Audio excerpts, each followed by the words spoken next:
ካልፈለገ በኋላ ይቀመጥ እንደፈለገ ይሁን እሷም የራሷ ህይወት መቀመጥ ትችላለች ሰው ምን አለ መሰለህ ትዳር ክብር ነው ገባ ክብር ነው እንዴት ነው እዚህ ጋር በክብር ኖር በክብር ህይወት ምራ በክብር ስነ ስርዓትን ይዘቤትን አስተዳደር ምናምን ነው የነሱ ማሳብ የነበረው ቤተሰቦችም ገኒም ብትል ምንም እየተፈጠረ የነበረው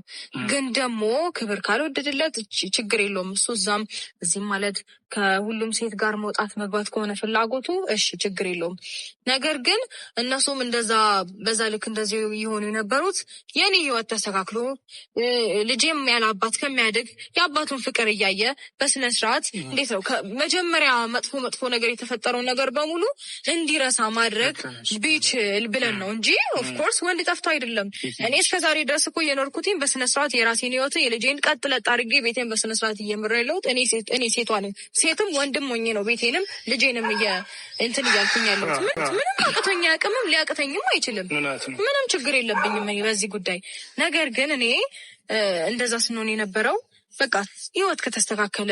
ቆንጆ ደረጃ ላይ ከደረስን ጥሩ ከሆነ ብለን ነው ገባ እኛ ደግሞ ከሱ ምንርቅበትን ነገር ስንፈጥር ሆን ብሎ እሱኛ እንዴት ነው ይጎትተናል ላይክ የሆነ ከሱ ጋር የምንገናኝበትን ሞመንት ይፈጥራል አሁን እንዳታገኙ ምናምን አልከኝ አይደለ ልጄን ወሰደብኝ በእርግጠኝነት እንደማገኘውና በልጄ እንደማልደራደር ስለሚያውቅ ነው እንጂ ሄዳበት አይደለም ይሄንን ነገር የፈጠረው ፈልጎት ነው ገባ እንጂ አሁን ልጁን ለማየት ቢፈልግ ኖሮ ይደውልልኛል ለየው ቤት ነሽ ምናምን ሚሉትን ጥያቄዎች በስትክክል መጠየቅ አቅቶት አይደለም የሆነች አጋጣሚ ፈልጎ ነው ይሄንን ነገር ይፈጠረው በቃ ለከነሽ ዋናው ነገር ምንድነው ያው ወሬ ሊበዛ ባህያ አይጫነን ነው የሚባለው እንደዛ ስለሆነ ያለው ነገር እንደዛ ማድረግ አሁን ግን እዚህ ድረስ ካደከምኳቸው አይቀርም ነው የሚያውቀው ትዳር ክቡር እንደሆነ ነው እንንተና መተው አግማሙት እንጂ አሁንም ቢሆን 10 ሴት እያመጣ ልጅሽን እየወሰደ ማስተዋወቅ የለበትም አሪፍ ውሳኔ ነው የወሰንሽው በዚሁ ውሳኔ ጽኝ በቃ ሰው አይቀየርም ምንም ተስፋ ማድረግም አያስፈልግም ሲጀመር ተስፋ መቆረጥ አለብሽ በሱ ማለት ነው ፈጣሪኮ ሞልቶታልና ገኒም ሩታም ያሉትን ሰምታችኋል እኛ ክብራችንን ዝቅ ያረግነው ነገሮች ይስተካከላሉ ብለን ነው እንጂ ለሌላ ነገር አይደለም ስለዚህ አርፎ የራሱን ህይወት ይምራ አዲስ ህይወት ጀምራለሁ ብሏል እዛው ህይወቱን ይቀጥል ከዛ ውጭ ግን እየመጣ አይረብሻት ነው ያለችው ገኒም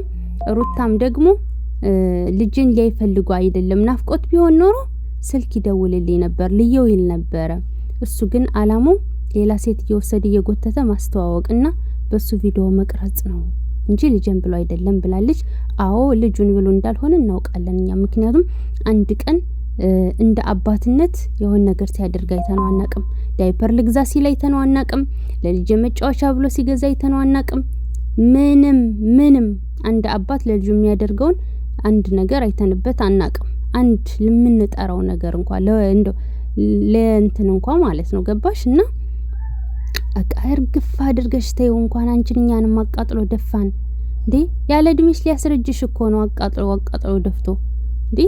ምንድነው ትናንትና ሲል የነበረው ልማዷ ነው ሲልሽ ነበር ቆየሽው አይደለ ስለዚህ ይሄንን ሰው ቆፍጠን ብለሽ እርግፍ አርገሽ ትተሽ ዋጋውን ስጩ ይሄ ነው ለሱ ሞት ለአብርሽ ሞት ማለት ነው ገባሽ ለሱ ሞት ማለት እርግፍ አድርገሽ ንቀሽ የተውሹለት ነው ምክንያቱም መናቅ ምን እንደሆነ ስላላየው መተው ምን እንደሆነ ስላላየው በደንብ ሊያዩ ይገባል ማለት ነውና ይሄ ሰው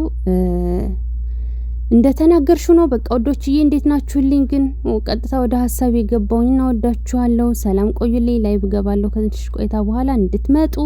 ሰብስክራይብ አድርጉ ላይቭ እንገናኝ